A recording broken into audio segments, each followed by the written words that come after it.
This is Stephen Fitness again. My next project is on this thing. It is a 2018 Ford F150 STX 4x4. It has 3.5 liter EcoBoost 10-speed slushbox Scattermatic transmission and this very sexy STX grill. I put a 2.5 inch leveling kit on it already.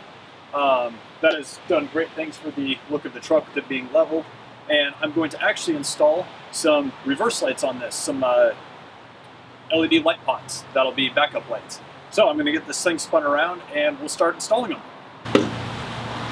Alright, so what I'm going to do here is first hit the areas that I'm going to be working in with some detailer, clean them off nice and good so I can get some tape on here so I don't mess up the paint too much.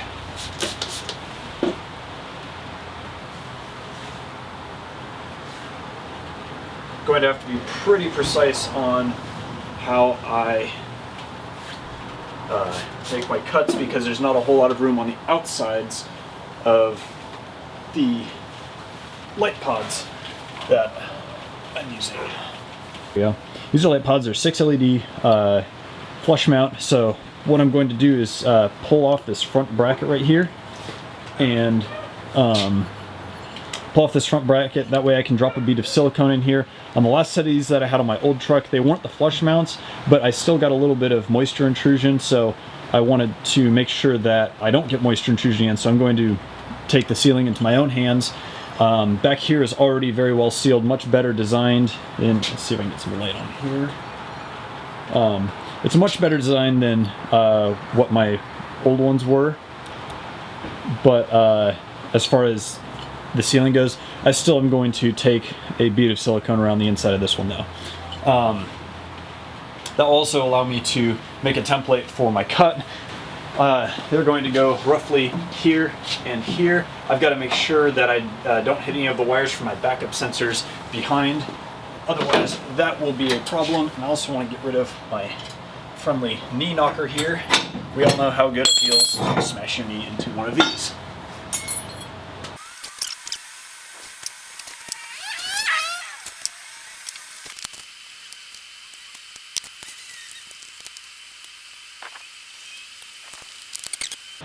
Piece of glass, there's a rubber gasket, and the rubber I'm going to drop a little bit of silicone between the rubber gasket here and the body, and also between the glass and the rubber gasket we'll get a small bead of silicone as well, and that should, and there's even fingerprints in here already, and that was not me. That's awesome. Anyways, that should greatly help with any moisture intrusion issues.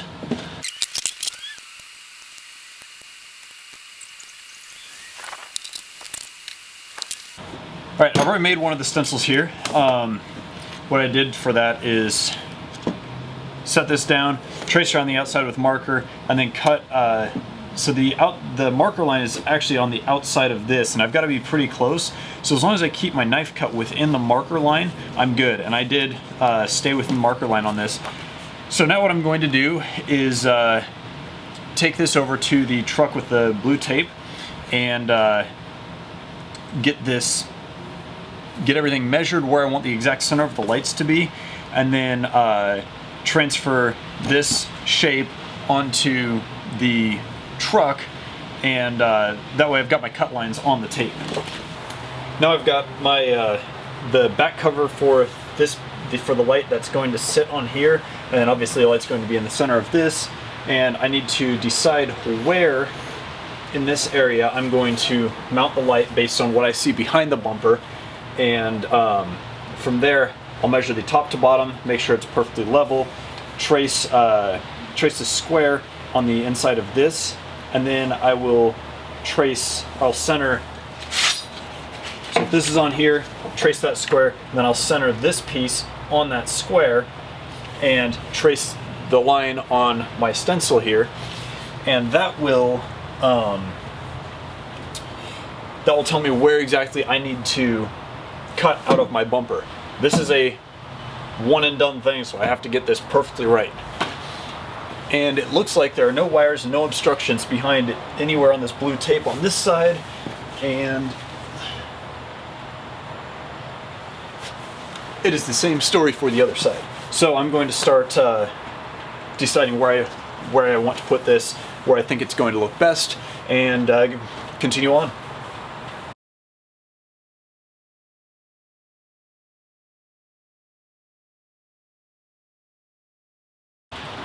As you can see here, I had a little bit more room to play with on the outside than I thought I did, so I'm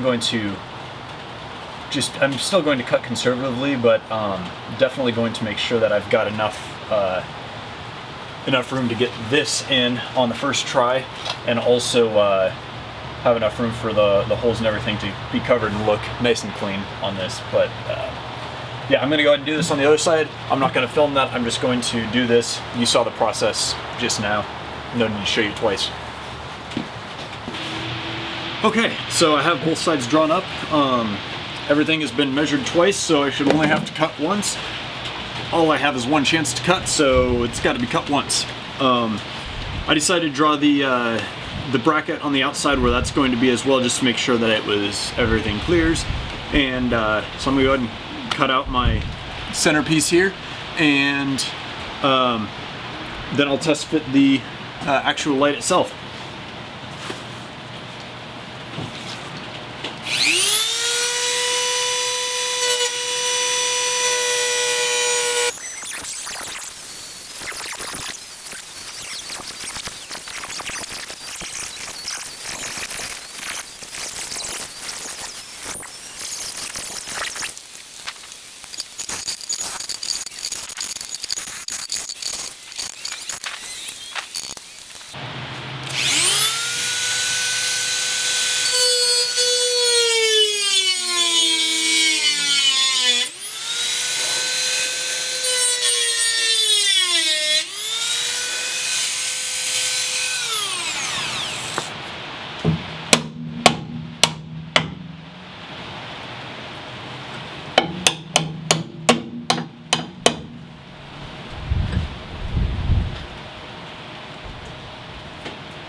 Okay, let's see if this thing fits.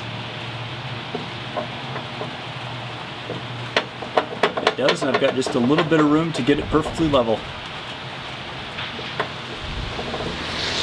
Alright, I'm going to go ahead and do the other side off camera, and because you've already seen this side, you don't need to see it twice. And then I'll let you know I'm ready for the next step. Alright, now that I have both of the holes cut out, I'm going to clean them up with a flap wheel on the Dremel, and that will clean up any burrs and whatnot, and get the surface ready for paint, because I am going to paint this to make sure that I don't get any rust problems on my brand new truck that I just hacked up.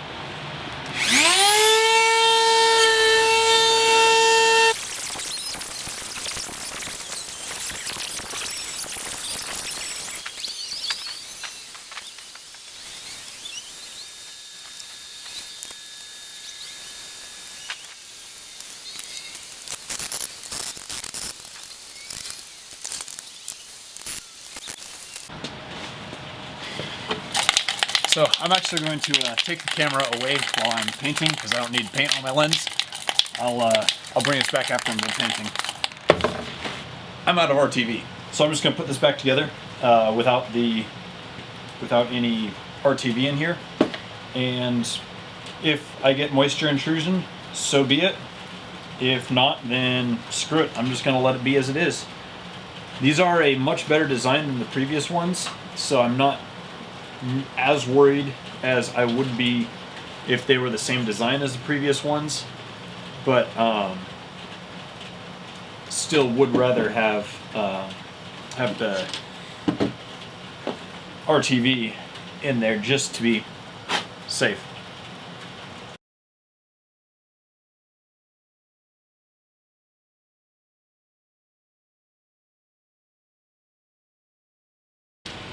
All right, these are reassembled. It's time to put them into the holes that I've made, and I'm going to use a center punch to, so right like that, and then give it a little tap to mark where I need to drill holes for the screws. Grab the appropriate size drill bit and drill the holes for the screws.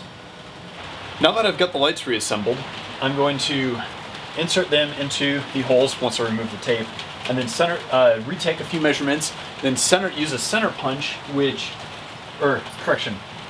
transfer punch. That way, all of them are centered, lined up perfectly, and I don't have to worry about getting one off center.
So I ended up changing my my approach on the other one just because of, well, for a few reasons, but mostly because the transfer punch thing didn't work, probably because I didn't use a small enough pilot bit, and quite frankly, I don't really care. So instead I just held the light up to the face of the bumper and punched the bit through. The bits, the holes and the lights themselves ended up being too small for the for what the bit would fit through, and drilling big enough holes for the bolts.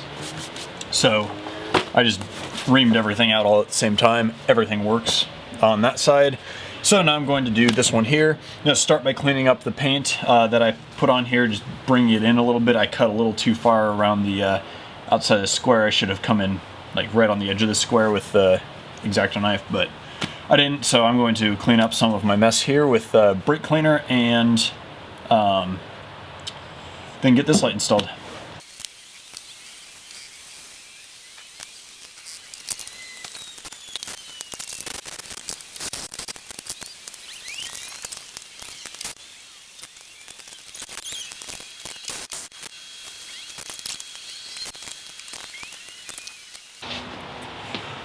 Alright, so that does it for this project, at least today's portion of it. They're not wired up yet. What I'm going to do temporarily is I'm going to plug into my 7-pin trailer plug for now, to at least have them working with the reverse lights. Eventually I'll be getting a separate auxiliary lighting controller that will run some warning lights. My front light bar that I have yet to determine what I'm going to do is for a front light bar. It will run my these two reverse lights, and once I get a canopy for the truck, I'm going to have two more reverse lights up underneath the hinges in the canopy that will allow me to have a good work light as well. Overall, I'm actually really happy with how they look. I'm going to pull the camera off here and show you up close.